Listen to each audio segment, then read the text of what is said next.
দেখো বন্ধুরা, চিকেনটা পুরো মাখো মাখো হয়ে গেছে। কিছুক্ষণের মধ্যে আমি নামিয়ে নেব। কত সুন্দর লাগছে দেখো, দেখতে গন্ধটা খুব সুন্দর বেরিয়েছে। পুরো বাটা মশলায় রান্নাটা হলো। নমস্কার বন্ধুরা, আমি কাকুলি কিচেন হাউসে সবাইকে স্বাগত জানিয়ে প্রতিদিন কেমন তোমাদের কাছে নতুন রেসিপি নিয়ে চলে এসেছি। তো আজকে রেসিপি তোমাদের আমি করে দেখাবো চিকেন কারির ঝোল, পুরো বাটা মশলা দিয়ে। তা তোমরা প্রথম থেকে শেষ অবধি সাথে থাকো, আশা করি ভালো লাগবে। আর যে সকল বন্ধুরা এখন নতুন, চ্যানেলটা সাবস্ক্রাইব করেনি, চ্যানেলটা সাবস্ক্রাইব করে পাশে থেকো। তাহলে চলো শুরু করি। বন্ধুরা, মশলাটা আমি শিলনোড়াতে বেটে নেবো, তার জন্য মাংসটাকে ম্যারিনেট করে রেখে দেবো। তা কী কী নিয়ে আমি ম্যারিনেট করছি তোমরা দেখো। এখানে চিকেনটা পরিষ্কার করে ধুয়ে নিয়েছি। আমি দিয়ে দেবো কিছুটা লবণ, আর দেবো একটু হলুদ গুঁড়ো, আর কিছুটা দিব সরষের তেল। আর এখানে 100 গ্রাম মতো টক দই নিয়েছি, ভালোভাবে ফেটিয়ে নিয়েছি। টক দইটা দিয়ে দেবো।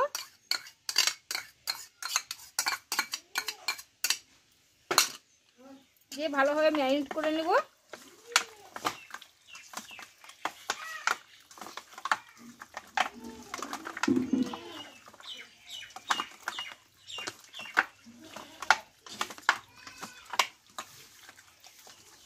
দেখো চিকেনটা ভালোভাবে ম্যারিনেট করে নিলাম। এইটা আমি 10 মিনিট মতো ঢাকা চাপা দিয়ে রেখে দেবো। তখন বাটনাগুলো বেটে নেব আমি।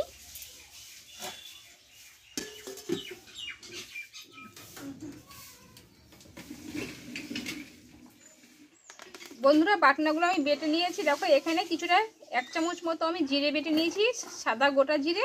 এখানে নিয়েছি আদা বাটা, এখানে নিয়েছি রসুন বাটা, আর এইখানে নিয়েছি কাঁচা পাকা লঙ্কা বেটে নিয়েছি। আর দেখো এখানে আমি দুটো বড় সাইজের আলু কেটে পরিষ্কার করে ধুয়ে নিয়েছি। দেখো এদিকে চিকেনটাও ম্যারিনেট করে রাখা ছিল, দেখো কতটা, দেখো জলটাও কিন্তু বেরিয়ে গেছে। এবার চলো উনুনটা ধরিয়ে নেব। দেখো উনুনটা ধরিয়ে আমি কড়াটা গরম করে নিয়েছি।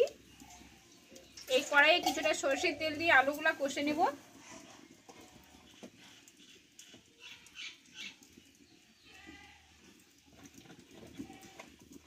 তেলটা দেবো একটু হলুদ গুঁড়ো,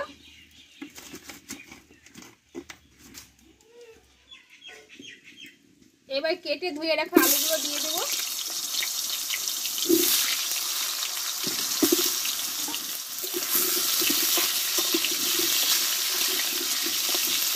এবার আলুগুলোকে অল্প আছে একটু ধীরে ধীরে ভালোভাবে আমি কষে নেব।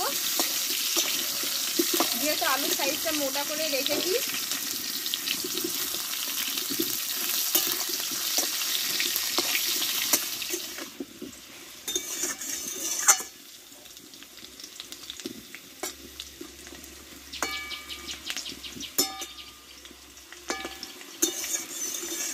বন্ধুরা, আলুগুলো কিন্তু আমি কষে নিয়েছি ভালোভাবে। এবার আলুগুলো তেল থেকে তুলে নেব আমি। দেখো আলুগুলো কিন্তু কষা হয়ে গেছে, তোমরা দেখলে বুঝতে পারবে। তেল থেকে তুলে নেব।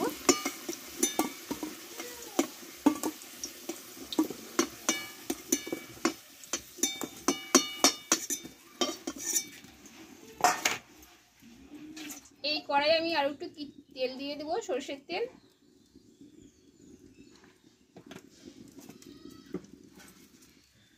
দিব দুটো তেজপাতা, আর এখানে নিয়েছি দারচিনি, দুটো লবঙ্গ আর দুটো এলাচ দিয়ে দেব।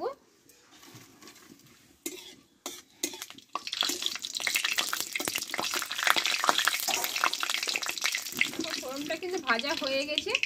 এইবার এখানে আমি কেটে রাখা পেঁয়াজটা দিয়ে দেব।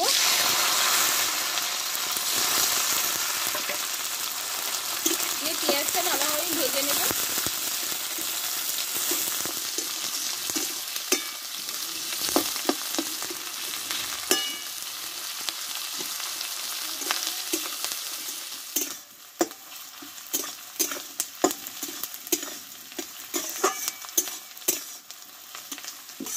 দেখো পেঁয়াজটা কিন্তু ভাজা হয়ে গেছে। এবার এখানে দুটো বড় সাইজের টমেটো কেটে রেখেছিলাম দিয়ে দেবো। আর এখানে দিব কাঁচা পাকা লঙ্কা, আর এখানে রসুন বাটা, আদা জিরে বাটাটা দিয়ে দেবো। আর দেবো পরিমাণ মতো হলুদ গুঁড়ো, আর দেবো লবণ। দিয়ে মশলা একসঙ্গে ভালোভাবে কষে নেবো। এবার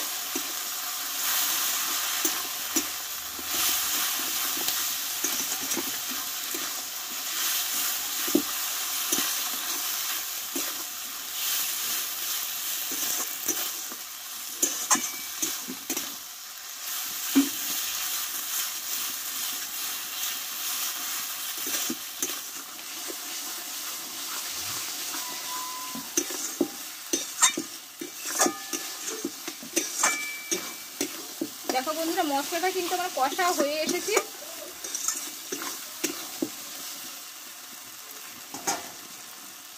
আমি এই মশলাতে এবার কিছুটা আমি ধনিয়া পাতা কুচনো দিয়ে দেবো।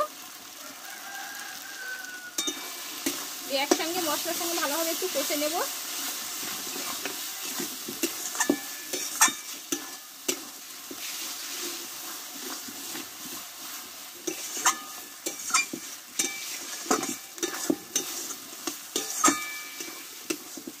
দেখো মশলাটা প্রায় কিন্তু আমি কষে নিয়েছি। এইবার ম্যারিনেট করা চিকেনটা আমি এতে ঢেলে দেবো। দেখো চিকেনটা আমি দিয়ে দেবো।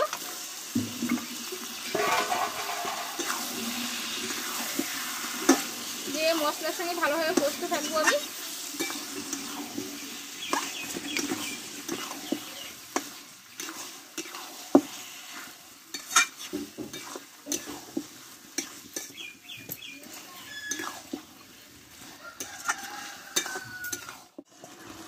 দেখো চিকেনটা অর্ধেকটা কষে নিয়েছি। এবার কষে রাখা আলুগুলোকে আমি দিয়ে দেবো। দিয়ে এবার চিকেন আলু আমি একসঙ্গে কষতে থাকবো।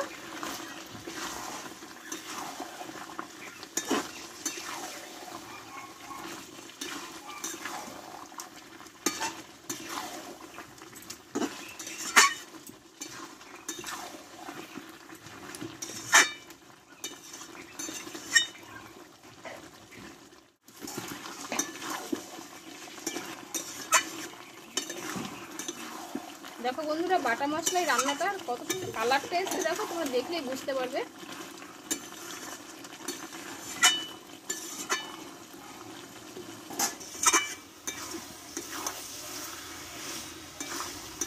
দেখো বন্ধুরা আলুটাও কিন্তু আমার সিদ্ধ হয়ে গেছে, তোমরা দেখলেই বুঝতে পারবে আলুটা ভেঙে যাচ্ছে।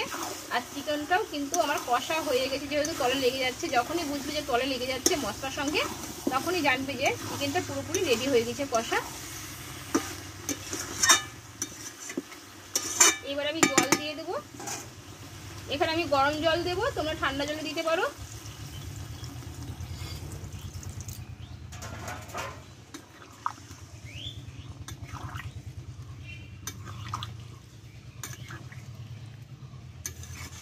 এবার অল্প আছে 6 থেকে আমি 7 মিনিট মতো ফুটিয়ে নেব।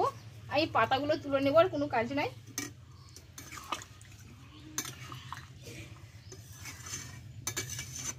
দেখো চিকেনটা পুরো মাখো মাখো করে নামাবো, অল্প করে জল দিলাম সেই জন্য।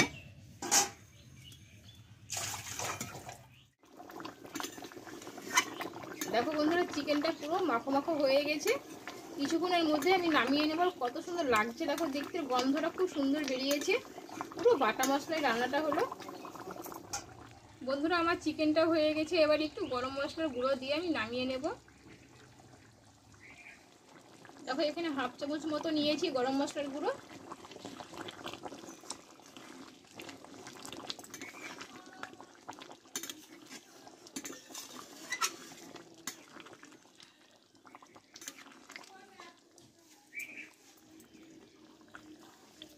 দেখো বন্ধুরা আমার চিকেনটা হয়ে গেছে, এবার নামিয়ে নেব।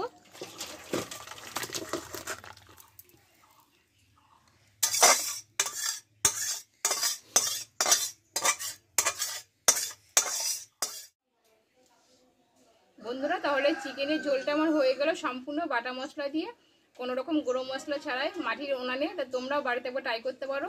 যাদের উনান নাই, গ্যাসের রান্না, তোমরা এইভাবে বাটা মশলা দিয়ে রান্না করে দেখবে কেমন লাগছে খেতে, দিয়ে আমাকে কমেন্টে জানাবে। ভালো লাগলে একটা লাইক করে দিও, আর তোমাদের কাছে শেয়ার করে দিও। আবার পরে তোমাদের কাছে নতুন রেসিপি নিয়ে আসবো। ভালো থেকো, সুস্থ থেকো, টাটা।